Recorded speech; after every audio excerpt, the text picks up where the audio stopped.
I would start off with saying, if you ever need to talk about it, I'm here. They may brush you off and say, I don't know what you're talking about, or you just gave them that glimmer of hope that there's someone that they can talk to. Hay que vivir sin excusas. Algunas veces tienes dudas que tus sueños no se puedan cumplir.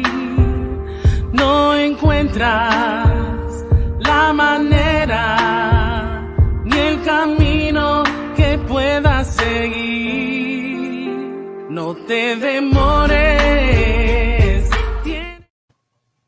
Good evening and welcome to Conversations with Ajusta Tu Corona. I am Lillian Maldonado, your host.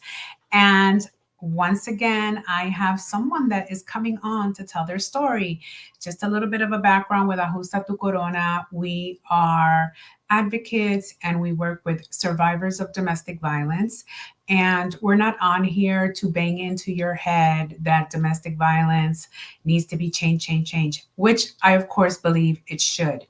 But we are on here to educate you, to let you see that there is a much brighter future on the other side of abuse. We are here to tell you positive stories from victim to victorious. And for you to see if this is not for you, then I'm sure that you know someone that this is for. Please share our page, share our YouTube, share our Instagram, share our Facebook with anyone that you feel can benefit from this. There is also, our background is also to introduce awareness, self-love, empowerment. So that would fit anyone that has to do with adversity. So we are here for any adverse relationships across the board, survivors of adversity across the board. And tonight we'd like to bring to you my guest, Ivonne, I don't know if it's croce or croce, and she is a survivor of a narcissistic relationship, which a lot of people feel that if you're not being physically abused, hit, beat up, kicked, slapped, then it's not really abuse. But I'm here to tell you that sometimes the words and the mental abuse that they provide to you sometimes can be worse than physical abuse. Welcome, Ivonne. Thank you. So I happened to meet Ivonne through one of our board of directors. So she is going to introduce herself. I already gave you her name, but I'm going to let her tell you a little bit about herself. Go ahead, Ivonne. Thank you. So my last name is Croce. It's Italian. And I'm from Colombia. I moved to the States long time ago. My first husband, and we have kids. I have two adult kids, 27 and 24. I can't believe I have a 27-year-old. And I'm a nurse. So I'm being a nurse for the past 30 years of my life. We're going to get into the questions regarding your narcissistic relationship. So from your background information that you sent over to me, I can see that your spouse and you just outgrew each other and went their separate ways. He was not your narcissistic relationship, correct? Yes, exactly. Okay. I believe, because this was a long time ago, and now people talk about depression and anxiety more open and is more accepted. I believe, self-diagnosed as a nurse, I have postpartum depression when I have my second baby. I have very poor recollection in memories. I remember what I see in pictures. I really don't remember much of her first year. And then by the third year, when people ask me why you guys got divorced, it sounds horrible, but it's like I got bored. I was bored. But like really thinking now, it was probably some postpartum depression going on in there. Mhm. Never treated. So, I was like, gotta work. I've always been achiever. So working all the time. Like my level of stress was always high. So I was like, oh, I'm stressed out. I never say I had anxiety or anything like that because it was not even, in my vocabulary. So that was the first divorce was I was bored. That was my reason. I was like, I need to get out. I feel like I'm gonna jump out of my skin. This is I don't know what it was, and we could have managed it. And sometimes I regret it because affects the kids. But um, well, it happened. It was 20 something years. That's a, yeah, your mindset was requesting a change and you Yeah. went for it. Tell me about when you met your narcissistic relationship. How did he woo you? Okay, so this is another story. I have a second marriage, which it ended up in 4 years. It was mainly, I'm tired of being a single parent. This person was very nice with me. We tried to work it out, didn't work out. Moved really fast from that divorce to my narcissistic partner. So I have met him before. He was married. He was also in healthcare. I have even met the ex-wife and the kids. I hear about the divorce. Um, Apparently, it was the ex cheating or something. That well, now I know that's what he said. Um, so when I was working as a hospice nurse, I went to a place where he was working there, and he was divorced. And somebody had told him I was going through a divorce. So when I was there, and I had met him before, so it was familiar. He came and he was waiting for me. He was standing behind me, and I saw him in the mirror that he was just staring at me. And I kind of jumped. I was like, oh my God. And then he came to me and he put his hand around my shoulder. He said, I know you're going through a divorce. If you need somebody to talk, I'm here for you. And it was probably on a Tuesday. On Friday, we were texting all day, like love bombing, like texting. I was working on weekends also. The whole shift Saturday, we were like texting so intense, like we have so much in common, right? That mirroring, like Yes. they become yours, like you, because to attract you. So we have so much in common. We were sharing quotes of my favorite movie. He was probably googling, but um by Sunday I drove to meet him, and we had dinner and he gave me a kiss. It was so fast, like. But of course, everybody was telling me, oh my God, you're so lucky. Oh, he's so, like into you. He's so crazy about you. He's texting you all day long. That's how it started. So that was basically a week. So how far into the relationship were you when you realized, when you saw the red flags that something was wrong?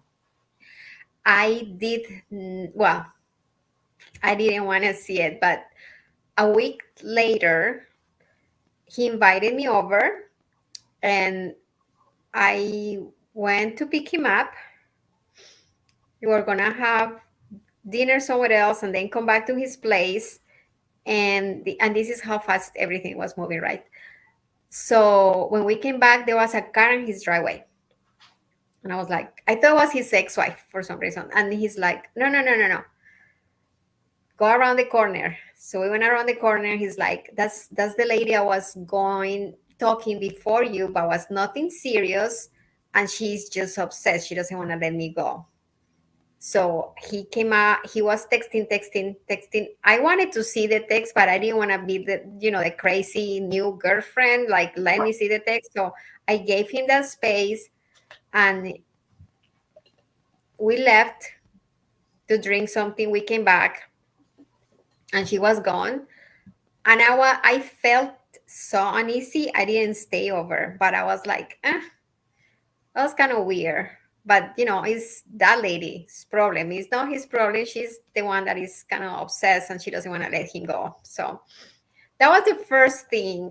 Then um one time we were texting and he texted me something that it was nothing to do with our conversation. And I was like, are you texting somebody else? No, no, no.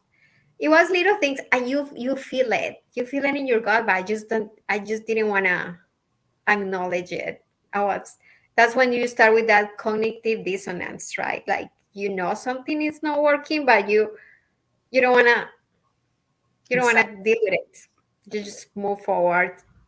Super in love, absolutely. I was like, I thought he was my soulmate. He kept telling me, he was my soulmate and I was his soulmate. And because that's the way they love to say soulmates or the love of my life. He will write me poems on Facebook. All my friends will see it and they're like, oh my God, he's like so in love with you.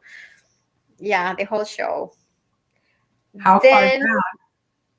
yes, no, super fast. And I didn't want to show people I was seeing somebody because it was too soon from my divorce, and I didn't want people to think that I left my ex because of him. So I waited like 4 months.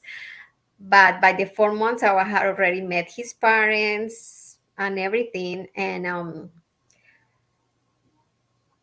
I think like 7 months into the relationship, I start noticing things with the alcohol. Like I'll see bottles of wine. He's like, no, I just drink one glass after work just to relax.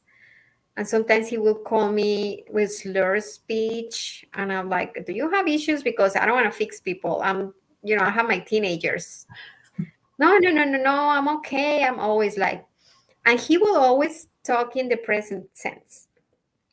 Like when I was asking him about texts that I'll see, like inappropriate texts or kind of weird comments, he used to comment on people's pictures on Facebook, like other women's, like, oh, you're so hot. I was like, ew, that's kind of cringy.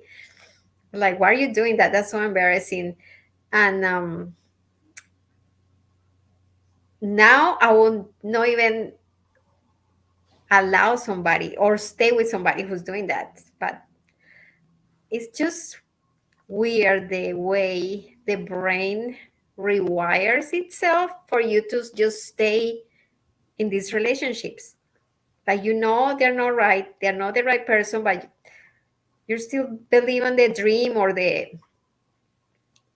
um the future. You're thinking there's gonna be something like the possibilities or the potential. I tell people now, don't date potential.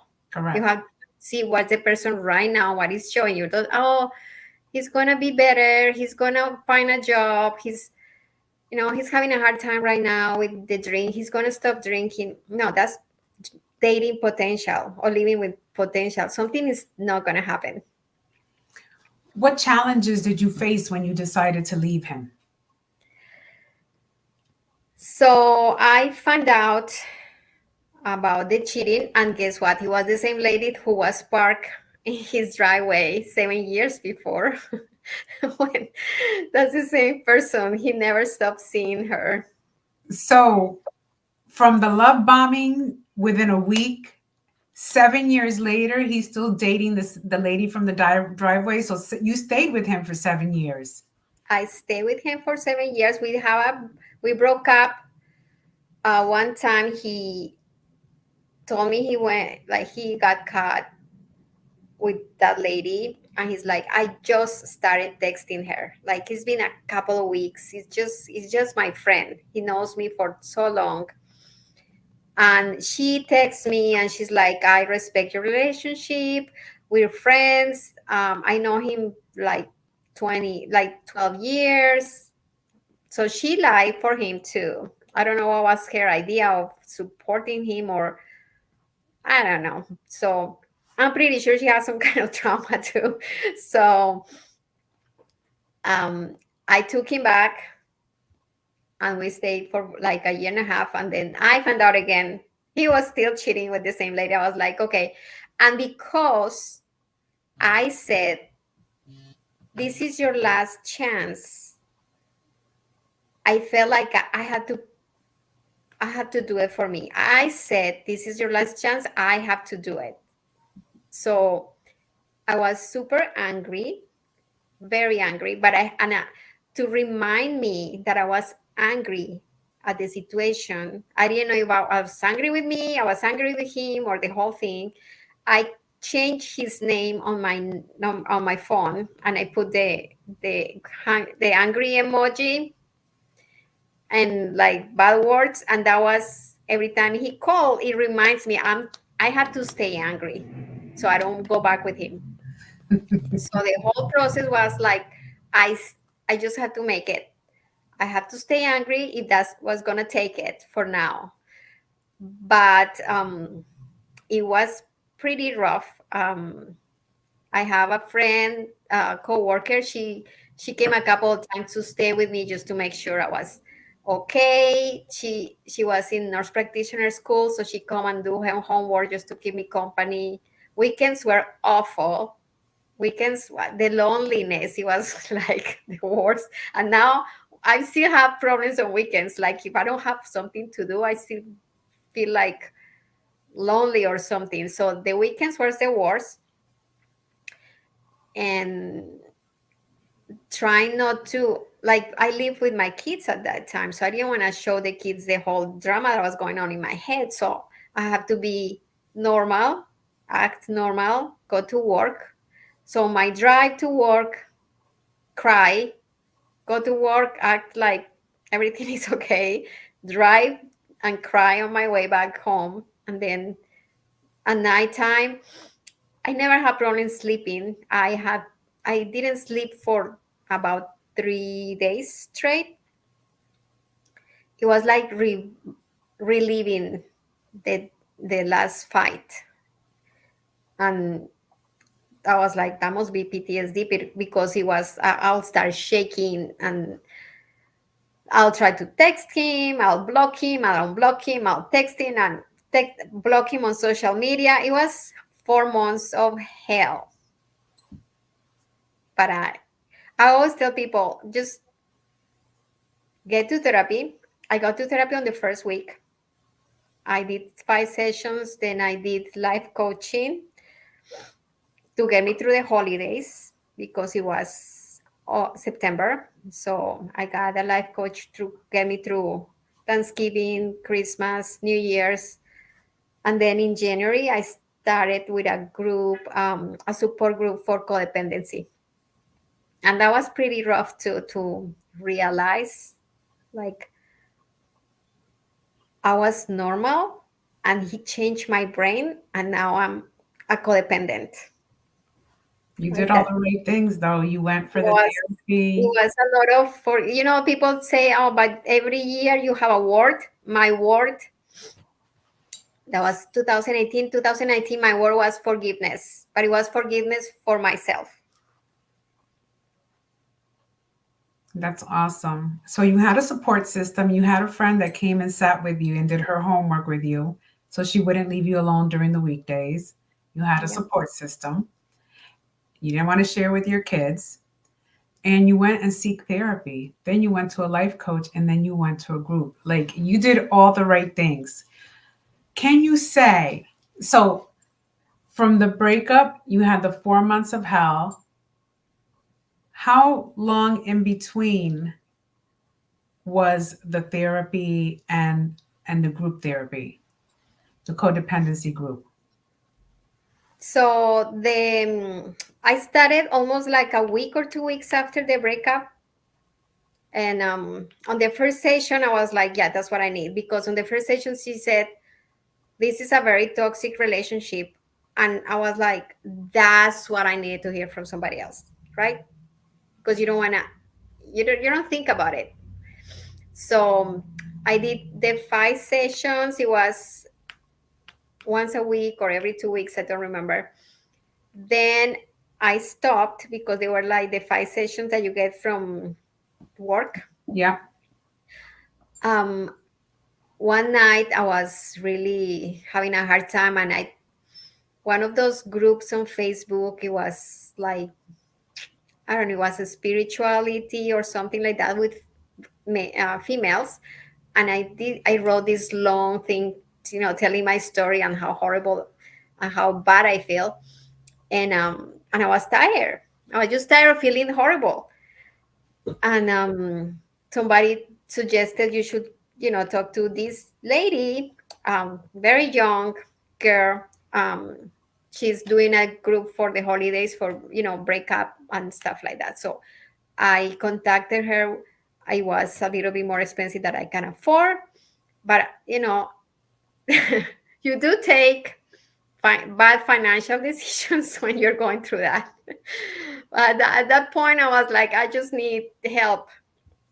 So I did that until January. We have one video call every 2 weeks, and the rest we talk through Boxer. I think it Hmm. was a text messaging. So Yeah. she was in Mexico with different time zone, but she's like, text me, don't text him. I actually She has to walk me through, and it was January, almost at the end of my therapy, that I was like, okay, I need to get out of social media and seeing things about his kids. And his sister was saying horrible things. Of course, he has all these families saying things on social media about me. They didn't say my name, but they'll be like, the sister called me crazy bitch. And I was like, yeah, that's me. So um, she walked me through blocking him on everything. And that's when 2 hours later, he posted something on Facebook because he was flipping out, right? When you completely, now you're doing the discard. That's the final discard when you do it. It's your decision. I'm like, okay, this is it. Cut everything. And the sister called me crazy bitch. So I wanted to defend myself, but using the life coach was the best thing I did. We finished that in January, and I believe in middle of January, I was already looking for support groups, and I joined one, and I stayed with them. It was 8 sessions, and we did it for longer. So now, confidentially, they move, and their office is downstairs from my office, so I see the therapy sometimes. Well, Yvonne, you did everything that you could do. So I'm so proud that you decided to immediately seek help, because part of the problem that most women go back to their abusers, including myself when I went back, is that when you leave, you simmer in that loneliness, but you took action immediately. So that was so very proud of you. I applaud you for that. Once you started all these therapy sessions and these support groups, when did you feel like, what were your coping mechanisms to start to deal with it on your own? I think the worst was the first 4 months. So we're talking the 1st of September, October, November, December. So the beginning of January, like, I start seeing the light. It did help going completely non-contact. So when I talk to people, I I know it's so hard. That's the hardest part, but the non-contact is so important and so basic. And because you have that, well, I was doing all kind of stuff too. Spiritually, I was doing um rituals for cutting cords and meditation so I can go to sleep. And in the mornings, I wake up and I have chest pain. I will meditate in the morning. So I was doing a lot of stuff that I should be doing still, but it gave me through, like, the meditation, the I was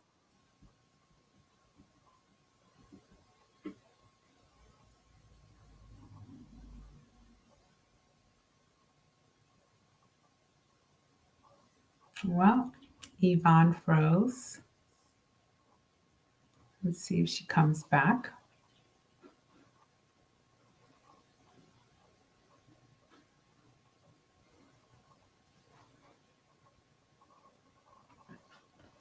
Well, until she comes back, I have to say to you that when my guests come online, I don't usually know what they're going to talk about. So, her coming on and sharing her story and doing everything that she was supposed to be doing is, I'm just so proud of her.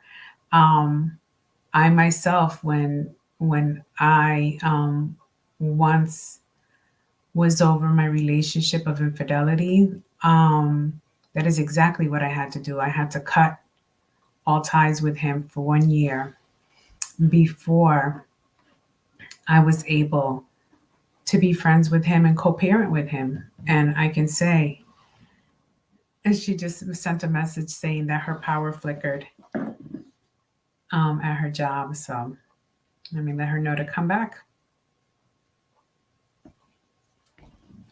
And a lot of people don't realize that you feel that because you have kids that you have to deal with that person. No, you have a friend that can drop off that child. You have a relative that is willing to drop off that child so that you do not have to have any contact with the person in the meantime. I am a firm believer as long as you don't bash dad, you don't bash mom, you do not have to see each other. There is someone that is willing to be the in between until you are healed or you feel that you are better or you feel that you are not toxic towards each other in front of the child. There is always that opportunity. So the fact that she cut him off totally, I agree. Sometimes you have to do that. And it's not about being the bigger adult. It's about your health, your mindset, your health and wellness. Let's see if she's going to come back on because I wanted to ask her a couple more questions. She says she is coming back on. If you're out there, say hello. Ask questions. Be part of the conversation. If you have questions for her, ask her. All of my guests that come on here are wear their hearts on their sleeves, are open, are willing to share, are willing to answer any questions that you may have. If you feel that something in her story is similar to yours, something in my story is similar to yours, or any of our guests, please ask. That is what we are here for. And also wanted to share that we are a live podcast. We stream on Facebook and YouTube. And effective next week, we will also be um, on Spotify. So if you don't have time to watch us during the week on Thursdays at 7 p.m., you will now be able to listen to our podcast through Spotify. And here is Yvonne back with us.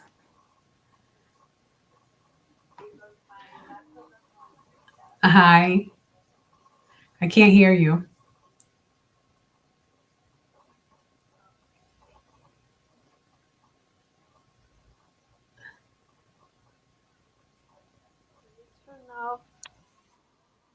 Now we can. Very faintly.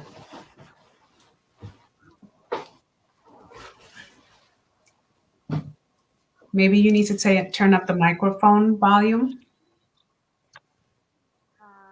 It's all the way up now. Can you hear me? faintly, but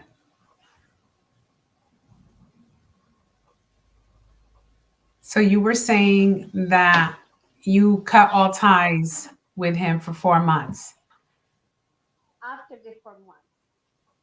after the 4 months. First 4 months, it was a lot of texting. Why you do it? And please take me back. And I'm a changed man. And the first 4 months were the worst for me. But I also start reading a lot, Like I never heard about narcissistic personality disorder. I didn't know it existed. And he told me, he said he went to therapy and the therapist told him he has narcissistic personality disorder, alcoholism, um, sexual addiction, and porn addiction.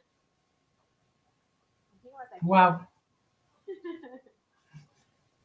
But So, he admitted this to you. so that's You when I, you yeah, you didn't realize this. You were I with him know. for 7 years and you never realized he had these addictions. Well, you knew, you suspected the alcohol. Yes, I knew the alcohol. He went to AA. I was helping him, and the whole thing. I even thought I was gonna go to, therapy for the Al-Anon or something. I was all supporting, but I didn't know all this extra stuff. And I started reading a lot about MPD, and I have a master degree now. I I did everything I heard and from different doctors. I took the supplements. I did the meditation. I work out. I wasn't working out. I always liked to work out, but I didn't. I pushed myself. I signed up for a challenge. The beginning of the year, all the gyms do challenges. So I signed up for a challenge first because I'm a small person and I didn't want to lose more weight. So I know they were gonna make me eat. So that was my main goal was like stay healthy, push myself to eat. I didn't want to eat and exercise, and it helped me so much. And I stayed in that gym for 2 years.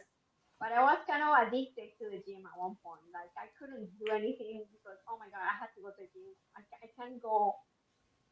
I can't go to the movies because that's my gym time, or And I believe we lost her again. I understand about the gym, not because I experience it, but because I have a sister who is the same exact way.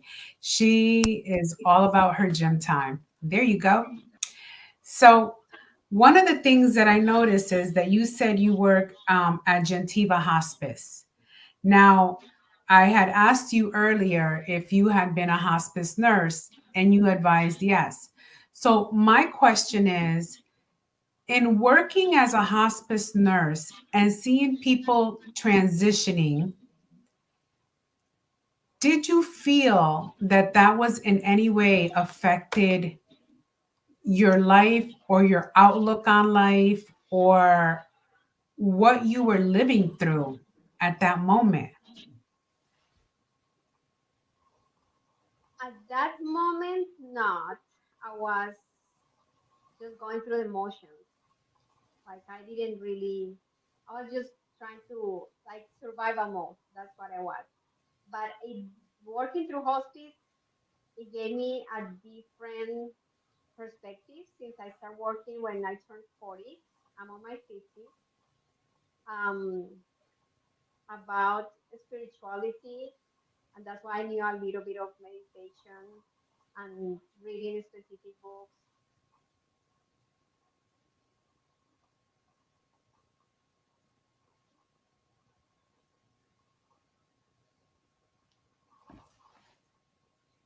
We can't hear you.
We can hear you. Can you hear me now? Yes. Okay. I disconnected the speaker. Okay. So I was saying the fact that I was working in hospice and reading about spirituality and giving it gave me another perspective in life. And you only have one life, right? So what would you spend your life with somebody that it doesn't respect you, doesn't make you happy, is abusing you emotionally, and I didn't want to live with to be like I didn't like the title of survival. Oh, I survive abuse because I didn't want to label, but we are all survivors. But the way we handle life after, you just have to make it worth it. I stopped doing a lot of stuff because of him. He was always broke, or he didn't have money, or he didn't want to do it. So I started traveling. I started traveling by myself. I love hiking. I'm doing a lot of stuff that I didn't do when I was younger: hiking, camping. I always like to travel anyway, but the nature is so um, energizing and grounding. So I'm doing all that. I started doing all that, and I'm living the way I like, and I'm taking risk. I taking risk at work. I'm a director now. I didn't ever thought I was gonna have a position like this because being with somebody who's dragging your energy is limits everything.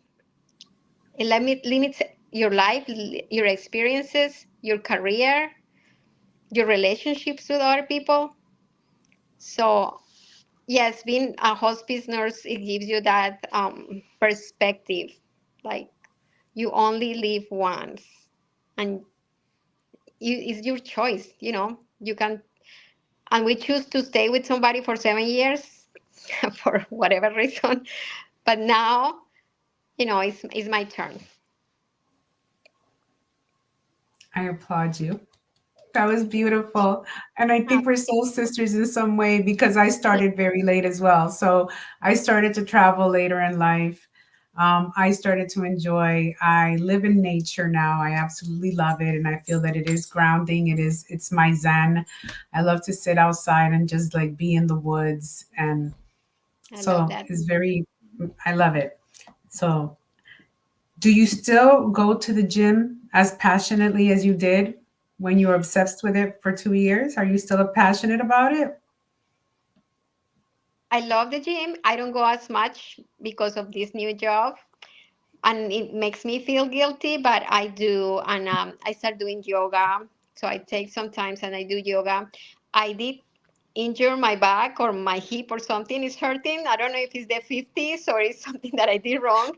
So I have some pain issues now, and I hate it. I hate being in pain, but my in January I'm gonna go to chiropractor and see if we can do something about it, because that's limiting my gym. It doesn't limit hiking. I take pain medication. I won't stop, but um, I do think it's very important to work out for your mind and for your body. Health is very important. I try to eat healthy. I'm juicing. Even when if I feel a little bit low or having anxiety, because I never had anxiety before, or I didn't know. So now I know I have anxiety. Eating different colors that makes you happy too. It's Mm. just, you know, and sometimes I look like I haven't eaten pizza. I used to love pizza. I haven't eaten pizza because it makes me feel bleh, like I don't. Sluggish, sluggish. Yes. So I'm being Orlando. I live in Orlando, and it's been kind of cold this week, and I've been eating a lot of bread. And I don't care, because if my body's asking for bread and butter, that's what I'm gonna give it. But I know in the mornings I have my celery juice, so you know And that's it's awesome. What balance. Everything is balance. What positive changes, besides the one that you've shared, and personal growth have you observed in yourself since overcoming the narcissistic relationship? Well, I have learned a lot about myself, and I have learned my reactions when I started another relationship, and I had this trauma. Like I would have never. It's so hard to trust people again, Mhm.